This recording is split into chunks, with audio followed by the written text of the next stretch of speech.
Welcome to the Siddha Podcast. I'm the host, Dr. Stella Wuttke, and today's guest is Dr. John Beaulieu. Welcome, Dr. John. It's a great pleasure and honor to have you. It's a pleasure to be here and an honor. Thank you. Dr. John Beaulieu is a world-renowned innovator in sound healing therapies and the creator of BioSonic Repatterning, a natural healing method using tuning forks and sound modalities based on the sonic ratios of nature. As the founder of BioSonic Enterprises, he has developed over 50 sound healing products, including tuning forks, instructional materials, and books. Dr. Beaulieu has authored several books. Among them is Human Tuning, Sound Healing with Tuning Forks. He published numerous research papers and composed numerous albums.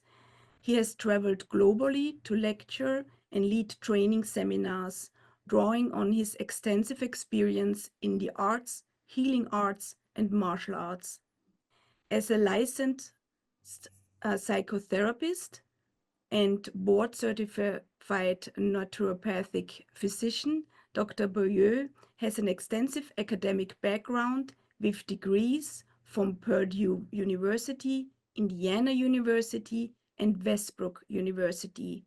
He has served in clinical, academic, and creative capacities, including roles at Bellevue Psychiatric Hospital, the City University of New York, and Farley Dickinson University. Dr. Beaulieu's work bridges science, art, and ancient wisdom.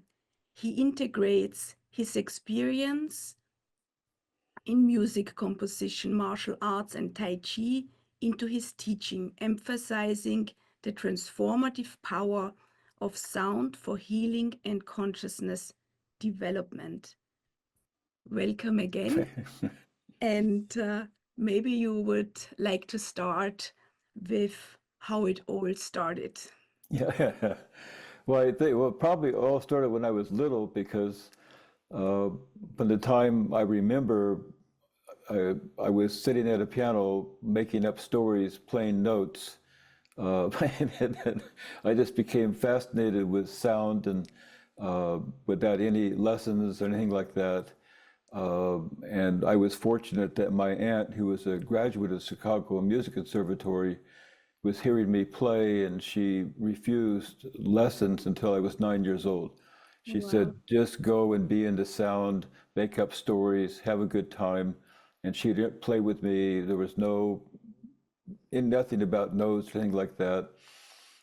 So I think that set the tone. And when I got to college, I became actually more interested in the healing arts. And then the musical arts and healing arts began to combine when I did my first internship at a psychiatric hospital. And I wanted to give the patients a musical experience. There was no music therapy in Indiana at that time, so I began to invent it as I needed it for my patients. And I began to see what it could do without having just with my musical training, which at that point was quite extensive because I'd trained to be a concert pianist also. And I put it all together and I played around and I said, this is amazing. And I get to New York City after I got my graduate degrees. I arrived in New York City. I was hired by New York University to help with Bellevue Psychiatric Hospital and keeping patients out of the hospital and in the community without having to come back. We used to call it the revolving door at the time. And my job was to research and develop a system for doing that, which I did, and it was very successful. But while I was doing it, they also gave me a laboratory with mice and rats, like all psychologists have to love mice and rats, really? right? And the laboratory, to my surprise, in the corner was another room. It was just a little like room on wheels, like a closet, the size of a closet.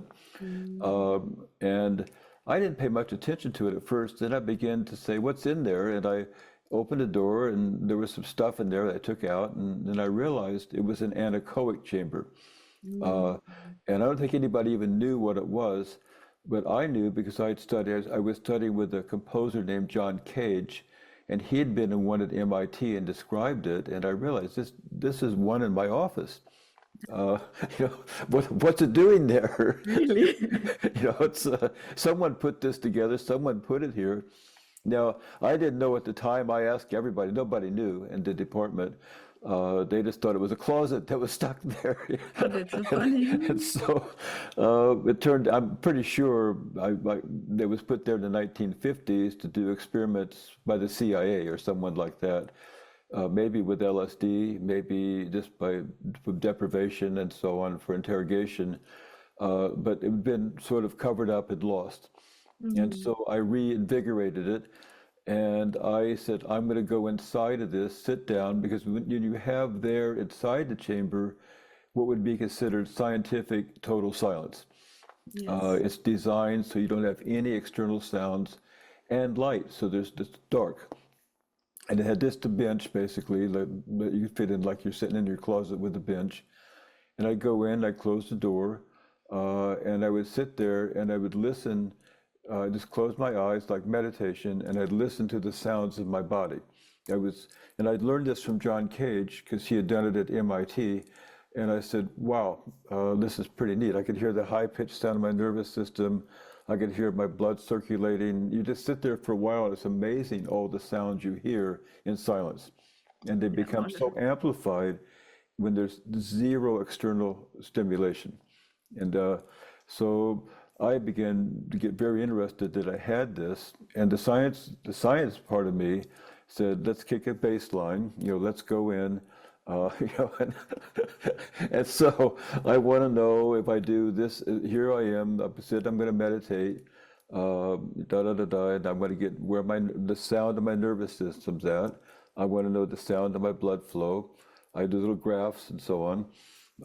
And I do this maybe my guess is I did it for 6 to 8 weeks. And I go in probably in that time, 5 to 15 minutes max, which is a long time in there, by the way. Uh, Yeah. and I kept track of it. And then probably maybe a few months into it, I was in a subway and I got in an argument in New York City with the subway booth person, which is common. Mhm. But I wasn't used. I'm from in America, Indiana, which we say shoot first and argue later. but basically, I was not used to arguing like that, like a New Yorker, and I didn't realize it. But I got back to the anechoic chamber. I went into the anechoic chamber. I sat down. As I sat down, my nervous system was a very high pitch. All over. In fact, when it's too high, people call it tinnitus. It'd be, So it was. My nervous system normally was this beautiful little, especially when I meditate with a mantra, I get like a bit higher pitched. Mhm. And when I sat down and closed my eyes, and immediately my nervous system was like chalk over a chalkboard, like this. And I could just feel it literally grinding. Mm. But what shocked me was I would have no awareness of it, how that argument had affected me had I not been in the chamber and got the baseline. Mm. But I knew the contrast was just amazing. And I was like, my first thoughts were, this is crazy. How could this affect you like this? How could you not know it? I was almost self-judgmental when I was, Yeah. how could you not Especially, know this? yeah. We didn't have words back then like trauma and all. In fact, one Mm. of the things I was researching was post-traumatic stress. Can you imagine that? I'm going, so, and I'm thinking, I got to do something. This is crazy. I got to do something. And all of a sudden, it just literally popped in my mind. You're like a string. You can Mm. tune yourself. Your nervous system's like a string. It's totally intuitive. Tune yourself. And it's with Jung would call it synchronicity. Carl Jung, the psychiatrist, who I'm a Jungian analyst also. So I basically said, I went downstairs, and it's New York City, and literally probably 100 feet from the psychology department is a music store. Perfect. And so, which I knew about, so I go in and I tell them what I want, the tuning forks, because I said that you need tuning forks to tune yourself. So I went in, I got 2 tuning forks, a little bit different, something like this, right? And I go in and I bring them upstairs. I knew, again, the intuition is not magic, but I had studied so much music in graduate school with a composer named Ioannis Xenakis, who was an architect, and he only talked about sound through mathematics. So I understood the relationship between what we call C and G in numbers also, and I knew how powerful it was because I knew the history of it. We'd say this interval is the perfect balance of yin and yang. It's the perfect dance of Shiva and Shakti. So I knew the ancient knowledge part of it, and I knew the number part of it from Pythagoras, and I'd heard all the stories of Pythagoras using it, and I thought, this is what I want. That just popped in my mind, get C and G. But it was already there, but it just arose. So I come up to the chamber, I tap these on my knees, and I bring them to my ears, Weird. like this. And within microseconds, my nervous system went from to just literally entrained to the sound of the tuning forks. Oh. And I noticed that right away, but what amazed me was that my shoulders must have been like this. But I had no awareness of that either. And all of a sudden, I felt them drop, and I felt literally a wave come over me. It's now, when I tell this story, you got to remember this is 52 years later, and I spent my whole career trying to figure out what happened at that moment. Everything was like, it's one of those moments where I guess in modern language you might say I was getting downloads from who knows what, but something activated deep inside of me, and I remember just sitting there going, I couldn't talk, I couldn't think. I was probably there for at least 10, 15 minutes in total darkness and silence, just with this beautiful hum inside of me, and then I left the chamber, and that's the beginning. That's how it began. Yeah, that's amazing. The rest And of I it know, is water under the bridge now. 50 years of water under the bridge. well, important water under the bridge, I would Yeah. say. Yeah, it's amazing. And as you mentioned, you were a meditator at that moment already, but still, sometimes we're just not aware of what we are carrying. No, So this I is would, by the way, I don't recommend people go do what I did. This was the early 70s. I had already had experience with psychedelics. I had stopped taking psychedelics in 1970, but I had the experience. And then I began meditating.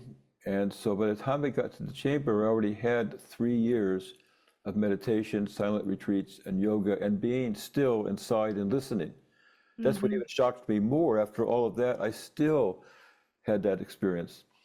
Yeah, it's amazing. Yeah. You did a lot of research to find out later on what really happened. Can you Yes. tell us a little bit more what happens in the body? And yeah, Well, I think that probably it's a matter of what happened from what perspective, so, correct. right. And so originally there was no science to help me really. And in the hospital, when I talked with my colleagues, especially the psychological or psychiatric colleagues, they thought music was entertainment. So it was not like you were dealing with any healing force there. Go take care of the patients, keep them occupied while we give them therapy, kind of thing. And so originally I focused on behavioral psychology. I really wanted this to say, here's the behavior we want to modify, and here's how it happens, to give it some kind of scientific basis, a research basis. But then I realized that to really get to understand this, we need to go into the lab.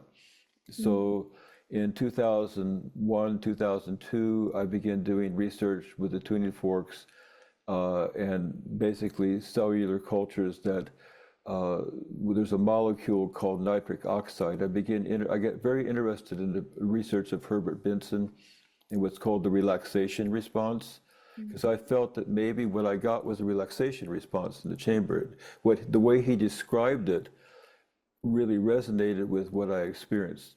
So I began reviewing the biochemistry of nitric oxide and the relaxation response, anandamide molecules similar to marijuana, anandamide. Actually, anandamide that's the scientific name for these molecules. They're called the molecules of bliss. And so, so science was really congruent with what was going on. And so we would take a cellular culture on a petri dish, and that culture would be, say, heart cells, and they had stopped emitting this gas called nitric oxide. It's basically a gas. It's in your neural system, it's in your immune cells, and it's in your endothelial tissue of your blood cells in your heart. And so I was primarily focused at the time on neuronal nitric oxide, but at the same time, it's all basically the same. So we would take a tuning fork like this with the weights of the vibrates here. We know that the nitric oxide was flatlined, right? That means that tissue is probably prone to heart attack and things like that. It means the tissue is no longer pulsing, right? It's flatlined. That in the medical literature, that flatlining of the nitric oxide is the beginning of all kinds of things like multiple sclerosis, Alzheimer's, schizophrenia even, sexual dysfunction, it goes on and on. So that's what I liked, was its association with so many medical categories. It's a precursor.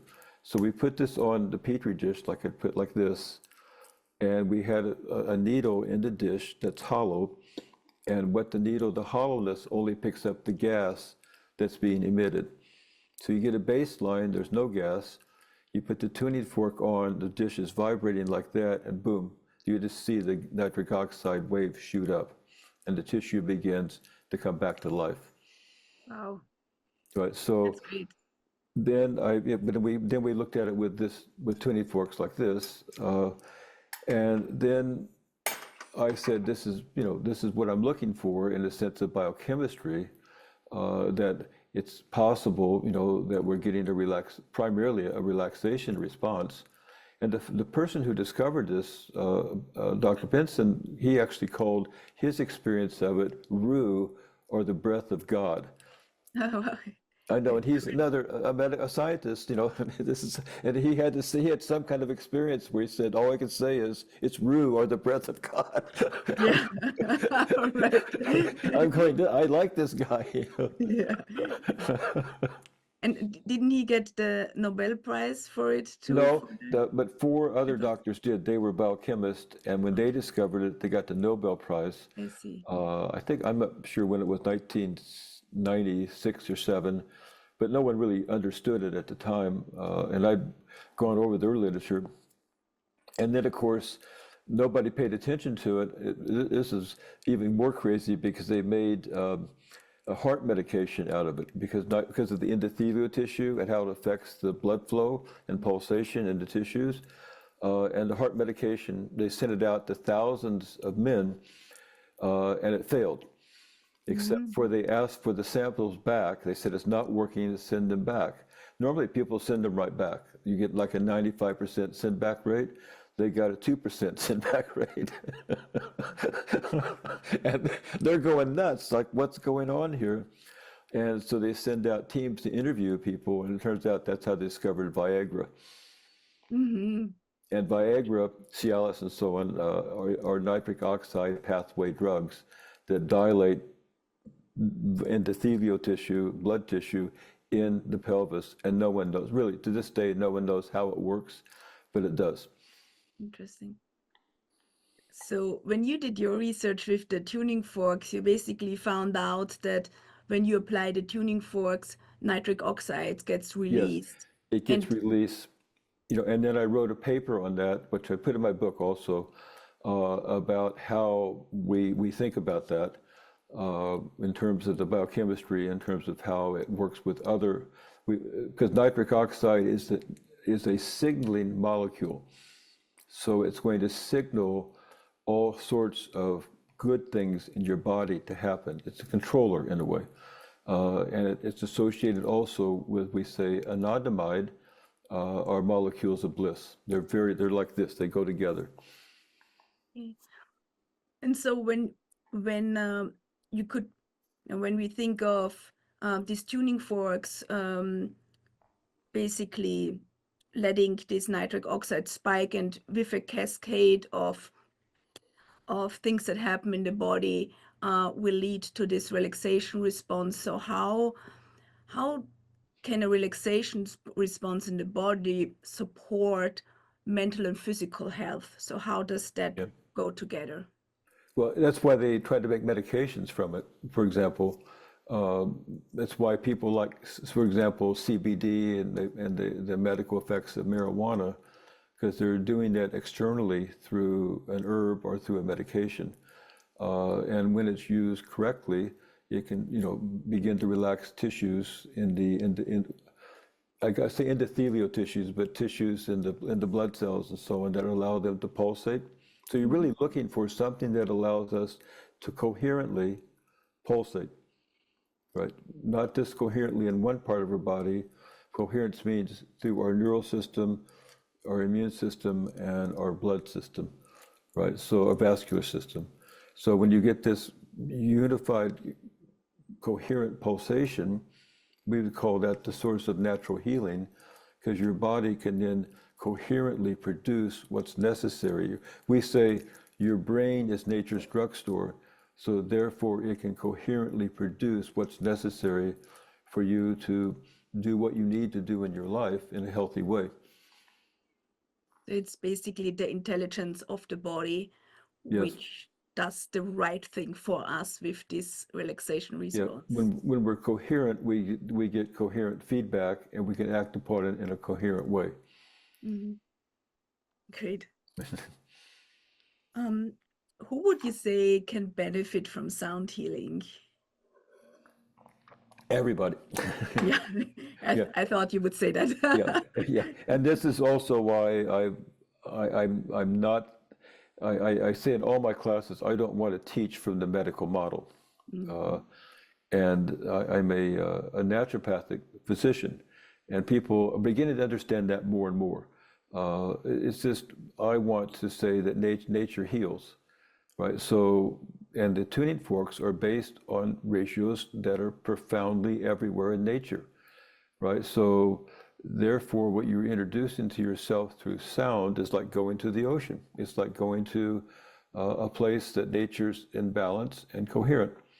And so now you introduce this to yourself, and you, like I did in the anechoic chamber, and you come into a state of balance. If I would have walked around all day with my shoulders up and my nervous system like this, and who knows how I would have reacted to my external environment, because I was in a state of decoherence, right? So and I could have all the therapy in the world, and I don't think if I don't come to this place, it's probably maybe going to cover it up, this place. And I think that's what a lot of things do. They cover it up.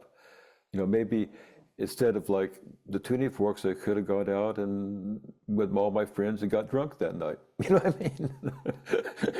Which on TV is one of the cures for everything. So, but I'm saying that we maybe wouldn't have the impulse to go out and get drunk to cure ourselves if I could handle it quickly. Right. Would you say that tuning forks may help people to come to a very calm place, to their still point, so to say, similar to where meditators go, so to say? Oh, yes, they're totally congruent. It's a form of meditation in many ways, but it's a form that should be both a sitting and an active meditation. And also, the still point, it's a place of coherence, and it's also the most boring place in the world. How so? Right? So if you walk around all day in still point, what a waste of time, we would say. The whole point is not so much that we want to just be still, we want to learn. I always give the reference, well, you're from Europe, so you know people shift gears in cars with a clutch. Right. I think one of the worst things that happened in America is everybody has an automatic transmission. They don't know this. But most people know the idea, they see it in TV and stuff, that with a car with a clutch, you have to push it in and pull the gear to shift. It's not automatic. And so it's the same thing. The still point to me is neutral, right? We need neutral so that we can shift gears without grinding ourselves. So we're building in this deep understanding of neutral. But if you have a car and all you have is neutral, you can't go anywhere, right? So, or you're always asking people to push you somewhere. That's what I mean by it's the most boring thing in the world. It's like sitting in your car and say, my car's running, this is great, and wow, I keep seeing the same thing. And in ancient knowledge, they used to call your car would be called your karmic vehicle. And so therefore, whenever we go places, we're going to encounter, we must adapt to changes, right? And that's stress science, adaptation to change. And if we don't adapt, we have distress. If we do adapt, we have euphoria, or basically the relaxation response leading to a state of euphoria or euphoric stress. And so if we can't adapt, then we get more and more like this. And the tuning forks, in a way, or help us build in neutral. And if we're not, like, obviously I wasn't adapting when I got into the anechoic chamber, but they can help you begin to come from here to there. And what interests me is that it's impossible to live without going here. The question is, how long are you going to be there, right? Can you get back and change and go back again and so on? So it's like this. And Leonardo da Vinci showed it with his hands like this, going up and down. So that's what I'm looking at, is the ability not to be calm all the time, but the ability to return to stillness and to actually move in stillness. That's, by the way, in psychology called flow psychology. There's names for it now. And it's also in athletics called being in the zone. So we can be still inside and yet still moving and adapting simultaneously to the world around us. That'd be ideal. Absolutely. Keeping the flexibility, but at the same time, the anchored calm. Yeah. And I love athletes. I spent my life in athletics too. And I love athletes because athletes, when something goes wrong, they go see a coach. When people, something goes wrong, they drink and beat themselves up. Right? So why would I say a mental health professional? Why would I do that? Really. So when you were working as a psychiatrist, you came along all kinds of people and people with different behavioral and mental thinking patterns they wanted to change, like being very anxious or being easily anger, that people become angry or anxious. How can sound healing help with that? Well, we have to, I like to say also, we need to make this sort of balance between professional help and sound healing, because there are obviously, I've worked with every, I don't know every, but I've worked with, for 50 years, I've worked in mental health and also physical health with naturopathic medicine, but always with, I like to say I'm a psychologist and a naturopath, but in naturopathy, I'd be more like a naturopathic psychiatrist, right? So I see, and I've worked with extreme situations, extreme trauma situations. I've worked with Doctors Without Borders, and yes, the tuning forks I integrate constantly into my work. But when someone has a traumatic event or depression or something, it needs more than just tuning forks. So I don't want to ever say they're the cure-all for everything. They're more like a preventative. I always think naturopathy is more of a preventive medicine also. If you live naturally, if you align with nature, your body is going to do it, and you're less likely, if you have a severe trauma, you're going to recover more quickly. But they definitely, some people need professional help. And there are even times that I think people need medical drugs and so on. Then they can recover from them. But at the same time, it could be overdone. And I think that's what's going on in society now. In America especially, we have commercials for every drug in the world. And people, I used to have patients come in, could you give me, can I get this drug? I said, well, it had nothing to do with you, but people are happy to take it. So, so yes, the tuning forks are a preventative. Sound healing is a preventative. It's something that can bring us to a calm state. And it's something that can allow us to create our own body to kick in and do things for us. It can help us adapt to stresses in our life. And it's one of the most efficient methods, been used for thousands of years.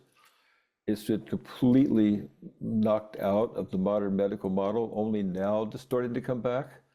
But again, my career has been to bring it back, right? But not so much in medicine, which I'm all for, but for everybody. Mm-hmm. Right. So it's a good complementary to add to whatever we go. It's one for a professional healing artist. It's a tool they should have. Yeah.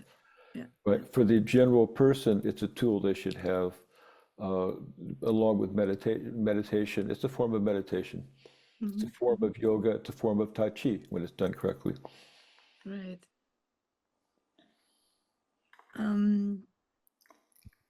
There are theories of quantum physics. They state that we are living in a vibrational universe. Yes. And thinking of us as vibrational beings, how would you explain the effect of sound healing from this perspective?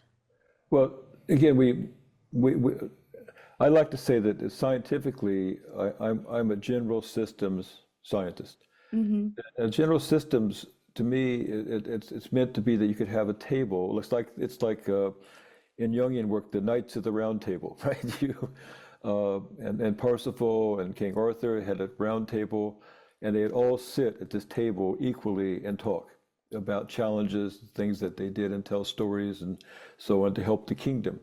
And general systems theory is really like the round table. And at the table, you may be a psychologist, you have a normal internist, you have a psychic, you have someone knows history, you have people from different walks and perspectives that share their stories. So I became very interested in quantum mechanics and not so much being a physicist. And this is the problem, because any profession gets very isolated, so you no longer you see the world through those glasses. And physicists in quantum, when you use the word, they get really upset, like, how could you use it? You're not a physicist. And how could you be a psychologist and even know anything about it? And on and on and on and on. But as a general systems scientist, I'll look at it, I'll see how it fits in the bigger picture, and I'll use it, and I don't care, right? So, and my interest is, again, they're saying there's a vibrational universe, right? It's all, they won't say that, they'll say it's all quantum, right? They won't even use the word vibration. They just get paranoid about any term like that. And they use terms that are so vague that they themselves try to define them, like the wave function, they call it. My favorite is they used mathematics called Hilbert space. Hilbert space is just the vibrational field that has every possibility exists simultaneously and can happen. So that's really nice, but only we know that. There's no mystic that ever figured that out ever. That's all silliness. They never used mathematics, so how could they know? And they didn't prove it with a quantum computer and a dual slit experiment, so how could they know? You know, but it's very interesting that the early quantum people, they all ran off to the east to talk with the Vedanta and the meditators to find out. And they say, how could they have known this? And it's true. We have qualitative and quantitative. And so I became interested in the quantum because of its vibrational nature. And I became interested in it because of how people relate. As a musician, when you go into sound and you listen to people describe their experiences, it's quantum. They're really describing places they go, and musicians call it being inside of the sound. Nothing like with a group of musicians, you're improvising. What happened? Whoa, wow.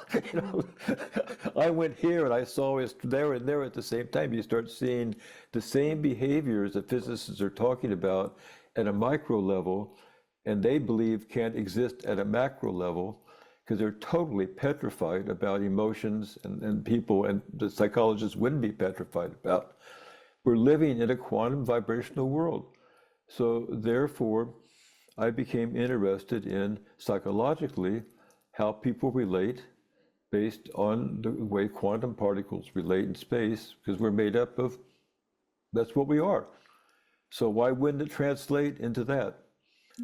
But so my interest became now, not so much consciousness, I don't know we ever know what that is, my interest became more in memory, quantum memory states, right? And how sound can affect quantum coherence and quantum memory in order to put together all sorts of experiences to adapt to changes in our life, to make us more adaptive.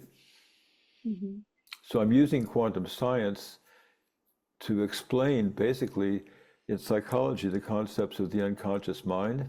That's another thing I never figured out. What is the unconscious? You know, Jung says this, and the hypnotists say that. There's this whole concept of the unconscious mind, which it works clinically in a way, but anatomically, the physician inside of me says, "Where's the anatomy too that goes with it?" Exactly. And all of a sudden, you begin to see it in quantum neurology.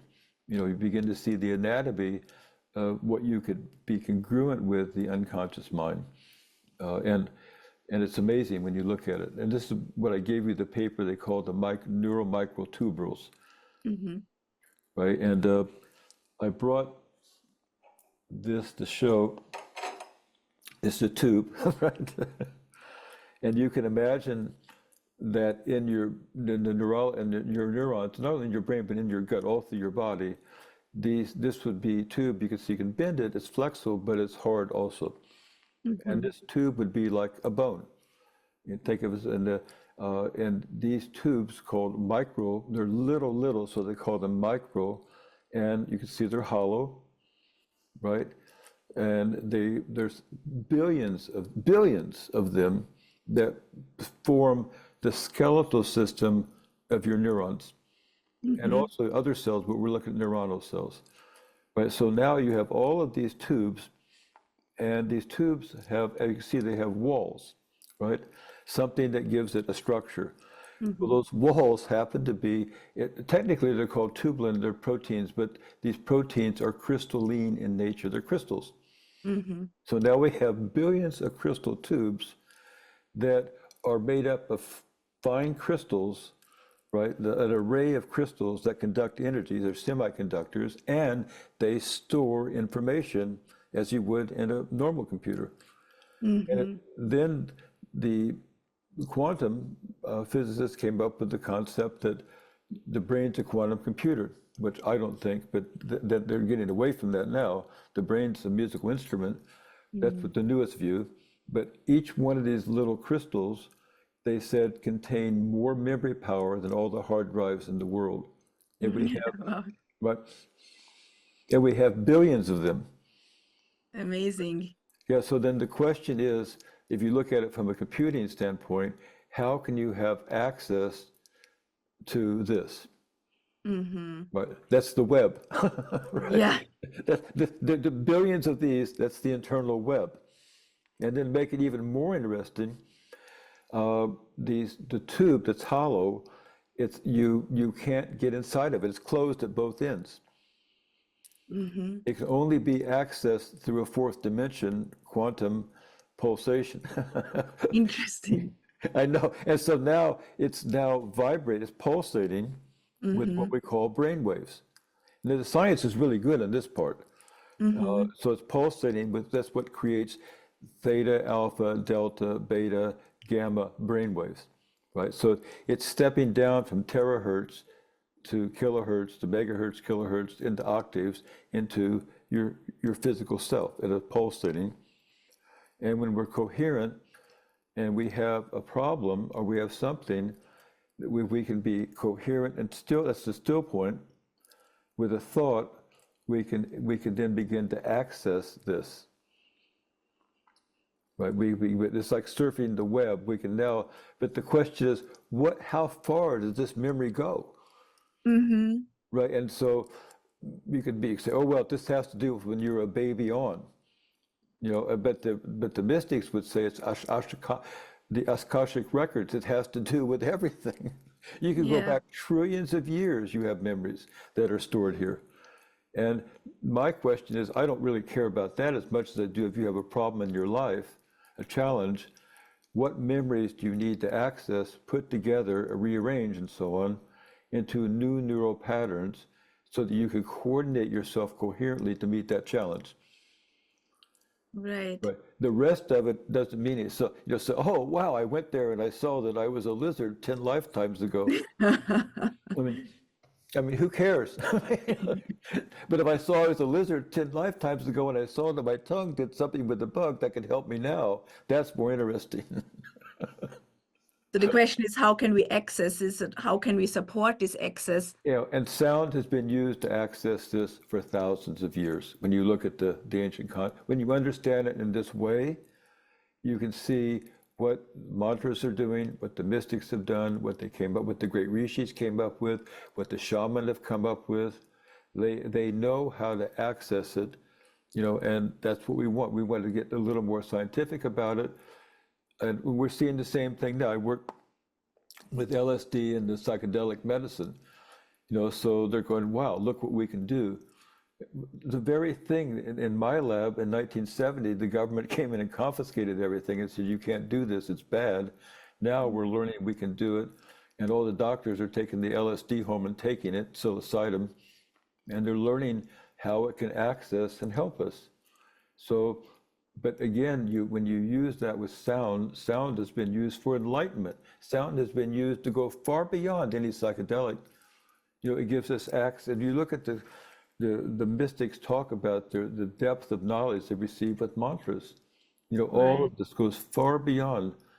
Our body makes psychedelics, so we can go into these altered states effortlessly with sound. How do we perceive these states? Because when you are using a mantra or you are participant in a puja, for example, these shifts in energy in the room, so to say, are palpable and you can experience that. So does that, how would that relate to that? Or, Well, I think it's the same. Mhm. You have to honor, in a way, we have to honor the memories. We have to honor the space, right? And we go into a space of a puja. It's just saying that we want to set this up with the right intention, with the right honoring of all those that came before us, right? And we have lost that tradition too in the West for a lot of ways. I'm not saying that the Indian tradition's any better per se. They have their own problems, but I'm saying we want to look though at the science. What's one thing that science does? It helps us get rid of the junk around things. So we'll look at here's the situation. Here's what we want. How have other people got access to this without having to get involved in their culture, right? This is how they did it. Otherwise, you say, well, they did it with mantras, therefore mantras are the only way. Their mantra, and then you get, well, my mantra is the best mantra, and I'm the one that's trained better in meeting God through this tradition, or my shaman has a better mantra than your mantra, da da da da, and then you lose track of the basis of what's really going on. So, And you can, and these cultures have thousands of years of debates, fights, cults. Yes. I mean, so we have to be, the science helps cut through all of that. And so you can honor them at the same time without having to say, get involved in all the arguments. Just coming back shortly to these microtubules, and you mentioned it has to do with vibrations and how they maybe open up and then you have more access. There's research on the aha experience, and I think that that's kind of connected to 40 hertz to more like gamma frequencies. Would there be a potentially connection there that overtones of gamma would maybe access? I think so. That's the basis of Pascal Fry's, his research. That gamma is again the coordinating coherent frequency. When you're coherent, you have gamma. It's a frequency that begins to appear. All gamma does to me is open the doorway, Mm-hmm. right? It's that coherency you can get back to. The C and G, I've always said, really will incubate a gamma state in the body. So the gamma becomes, in the microtubules, there's billions. They have to be coordinated. They actually have crystals called MAP crystals, MAP proteins that connect them and coordinate them in a coherent state. So now when you're an extremely coherent state, you have a still access to billions of bits of information, trillions, billions of bits of information. How are you going to put it together? How are you going to assemble it? How can you take it apart, put it back together, based on what? This becomes a therapeutic question as far as I'm concerned, because we're looking. Somebody says, "Well, I have this problem in my life." Well, all of a sudden you have a state of almost you disconnect and say, "Well, we're going to look at this little problem in your life now." But this problem is very, very, has to be part of the whole vibrational field, right? So how can we put all our information together in order to relate to this? Mm-hmm. And that's what's called the unconscious sometimes, and Jung would call it the collective unconscious and so on. But I think probably this is what we're dealing with and accessing it through sound. And we have to, again, help with what I'm doing is just trying to find modern technologies to do this in a way that fits our culture in a more neutral way and scientifically based, but not taking away the art. But. Yeah, I'm just thinking of how you use more like what you call fuzzy language and, open people up to new possibilities when they before they go into sound or do sound therapy. You can even do that, I think, before you meditate. So how does that Well, help? And the language that I use is basically, it's interesting. It comes out of, I learned it through a psychiatrist named Milton Erickson. He founded hypnosis in the medical profession. And I watched him doing a tape with his famous tapes, which they keep secret, kind of with the foundation, or Nick and Mondi.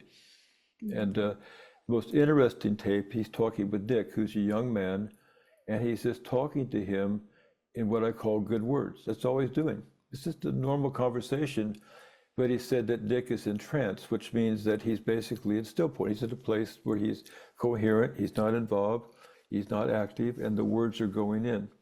And we say that he's giving him suggestions.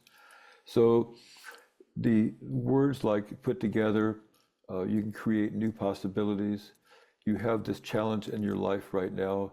You don't know exactly how it is that you're going to meet it, but you can go inside yourself and find with the sound journey and discover new possibilities. What we're really saying is the problem that you have in your life, we would call it, it's like this, it's a set, it's a word. I've got trouble with this and I want to solve this. And we want to solve it. I want to solve it by only what I believe is real. Right. But the problem with that is it's not working. So, and people don't want to accept that it's not working. They keep, we say insanity is trying the same thing over and over again 100 times. So they're constantly beating themselves up, judging themselves. So we look to, in modern psychology, we look to cognitive behavioral therapy. It's the gold standard, which is really fuzzy logic or fuzzy language. Because someone says, well, I'm all bad. What they miss is there's all kinds of degrees in there between all bad and all good. Right? And that's the fuzziness. I like to say how many notes are between C and C sharp? Infinite. So there's an infinite amount of fuzziness. Still point is zero. There's no fuzziness there. But outside of that, it's all fuzzy. Mm-hmm. So fuzzy logic is in a way, it's a scientific name in a sense. It's the basis of artificial intelligence. But now we're using it how do we use it for human beings? And so it's really simple. It doesn't take math. It doesn't take anything. It's just recognizing that there are many, many shades between black and white. So with these words, we open up more to new possibilities and give us more room and flexibility and creativity to find within us the solution. And you combine them with the sound, it becomes that thing we're talking about. How do you access, right? Because this is the way, this is the access. There's other ways to access it besides sound, but sound is just one of the most powerful, direct ways to do it. And so now you have access to all of this, billions of crystals, that give you billions of and we're just talking about the Akashic records in mysticism. What about multi-dimensional Akashic records? I mean, it's this, who knows? I mean, and we say, well, that can't be, but every mystic and shaman in the world has talked about it. Just read the Carlos Castaneda books. And you say, well, they're all crazy. Well, they're not crazy by psychiatric definition. They can live their life and function. No, they're exploring these other possibilities and putting them together. I like to say the good words, putting them together in new ways to live a life of health and well-being.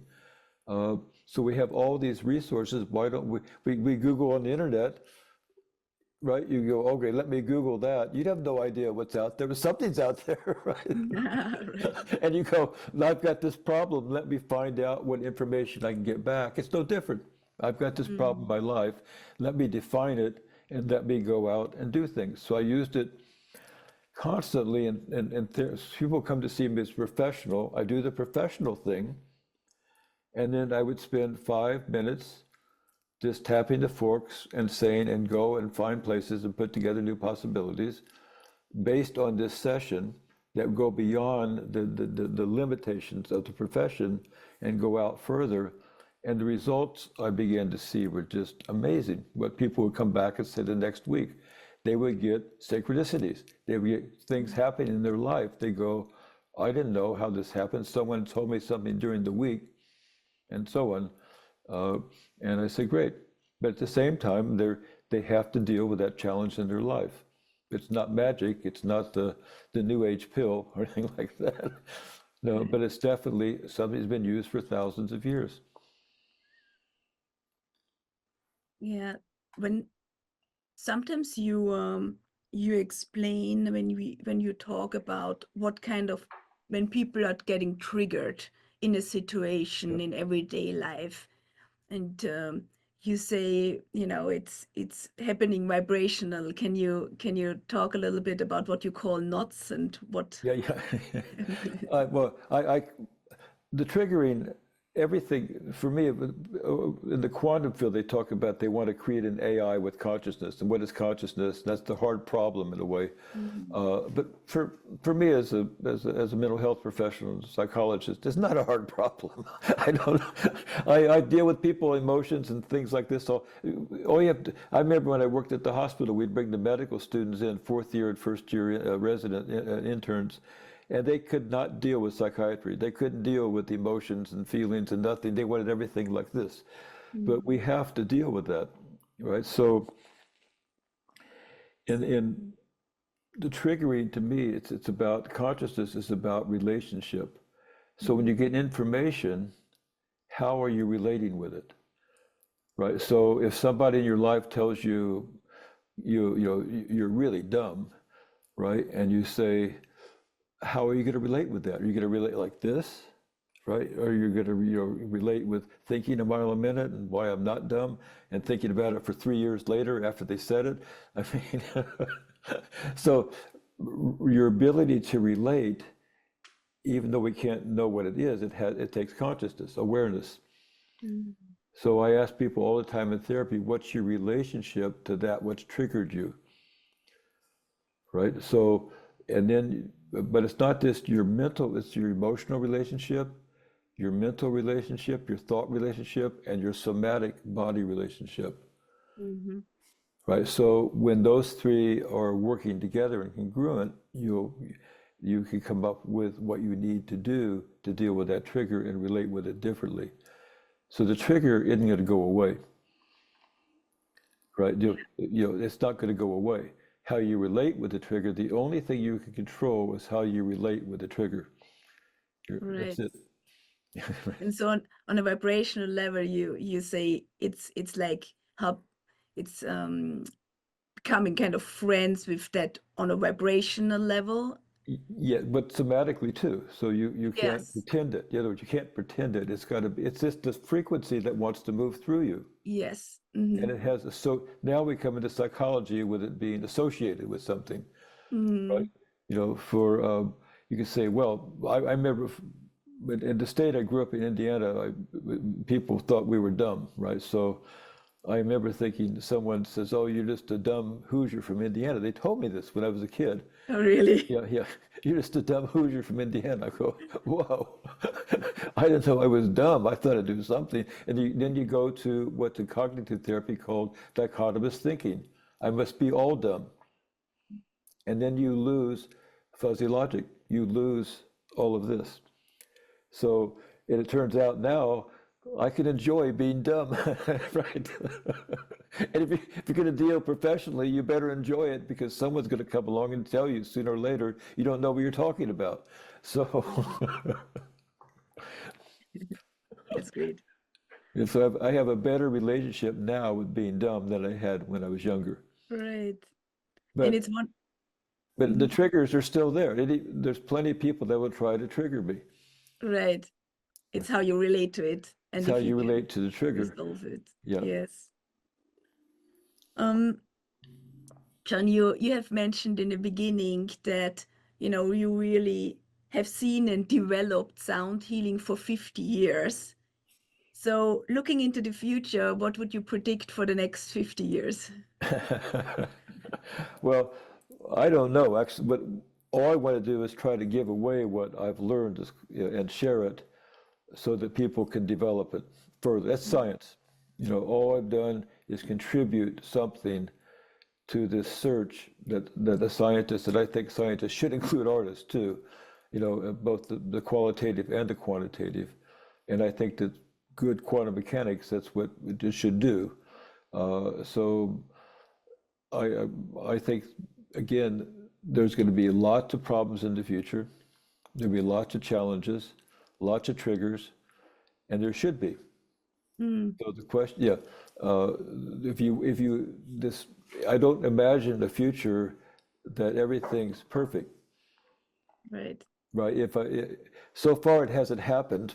That's true. So I think I've got a good historic background for saying that. So maybe we're here to deal with imperfection, the beauty of it, and learning to come to constantly being challenged and coming to coherency and dealing with the triggers.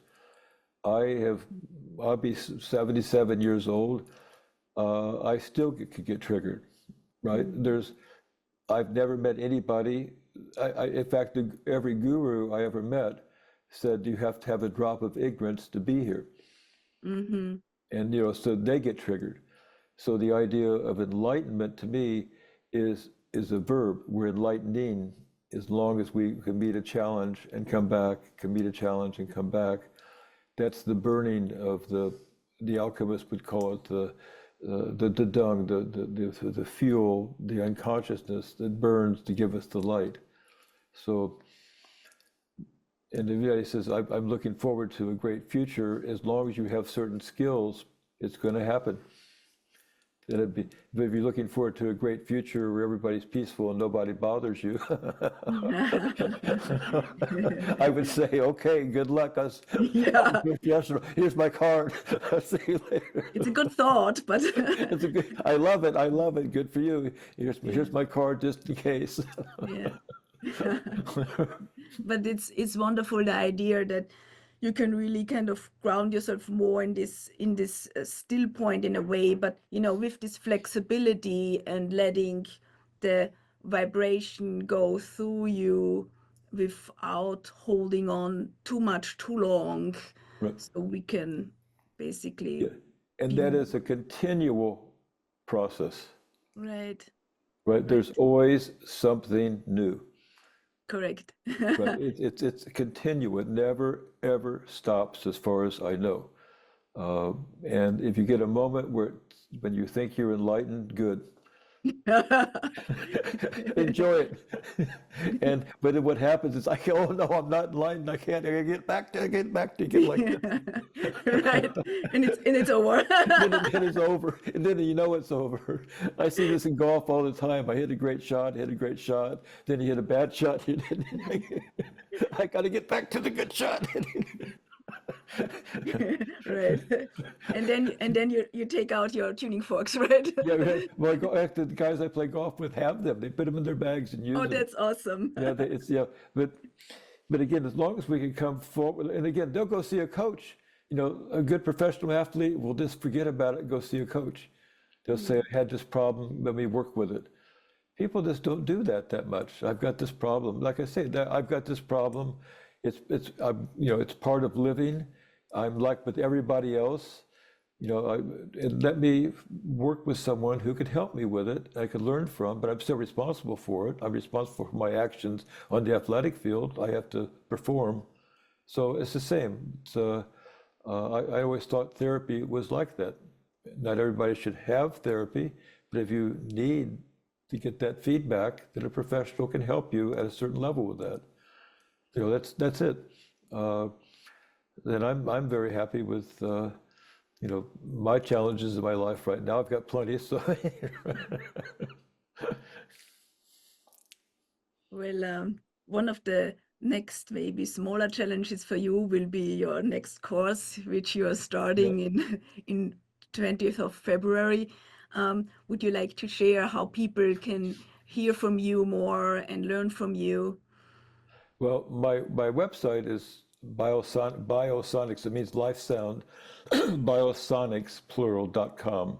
And of course, I'm everywhere in social media. You just Google my name, you'll find me.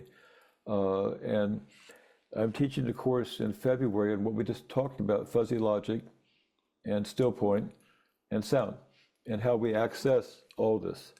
I teach it all the time. And normally when I teach a course like that for 7 weeks, I just take a deeper dive into it from different perspectives. It's really, sometimes these things, it's so easy. Like I just say, if I just said to you, just tap C and G and close your eyes, be with the sound, that's fine. I've never told anybody in my classes, you need a lot of tuning forks. I say 3, right? That's all I've ever said for 50 years, 3. You have yours. You have 4, so. Yeah, okay, I have one extra, but the others are in the next room. Because they say, it's in systems theory, we say the least amount a system has, the least amount of diversity a system has, the more energy it will conduct. So still point conducts energy, pure energy, right? The moment you start adding things, the more, in a way, and I like that because you add more sounds, it's adding more frequencies. Then the chances of somebody tightening like this with the frequencies go up. But the simple frequencies of C, and G make it really simple, in the meditation process. And another part of my work is taking it beyond that into all sorts of sounds. That's my composer self. Where we go into car horns, where we go into not just what we call beautiful sounds, but what we might call an ugly sound, and how can we meditate with it, and then it can reveal possibilities for us, right? So, that. yeah, but someone has to be healthy to do that. So the healing process starts with, in other words, I learned at the Berker-Brenner clinic that I worked in Switzerland, the naturopathic clinic. The first thing they do is take you off all kinds of food and put you on an unbelievably simple diet and simple rhythm. They make things very simple. And it's amazing the differences that you see. So I always say when we need help, we need to work, we need to get more simple, right? Not more complex. And so we're taking off the load on the system, we're letting so to that say. go. If C and G becomes simple. Right, and so I could do everything with a few tuning forks. All the fuzzy logic, everything I could do. And then I could add complexity to that. But if you don't understand the simplicity, you add the complexity. If someone wants to lift weights, they start with the amount of weight they could lift, and they add a little more to make them challenge them, and add more to challenge them. And you have to be careful how you add. I know from as being a senior citizen now, if I go in and have a 20-year-old trainer, my chances of walking after my session are 0 to none. I would, because they think I can take more than I can. So, but at the same time, it doesn't matter. I still have to add weight that challenges me. The right amount. Our triggers are like lifting weights to make us mentally strong and so on. So all my classes, I teach the same thing over and over again. And it's ever new. From different perspectives. Right. And it's my motto is Pete and repeat or sitting on a fence, and Pete fell off, so who's left? Everybody goes repeat, so I say it again and again and again. Right. And so the more perspectives you have, that's general systems theory, the more places you can see it from, the more it literally crystallizes inside of you, and you become confident in your sound healing and your therapy, whatever you may be doing in the therapeutic arts or anything. Wonderful. Well, Dr. John, thank you very much for being my guest here today. And so when you watch this video on YouTube, you will find all the information about Dr. John Beaulieu in the description below, with links to his social media and his websites, biosonics.com. And if you like this interview, please like the video and subscribe the channel so that others may find this too. Thank you again. It was a great pleasure. Thank you.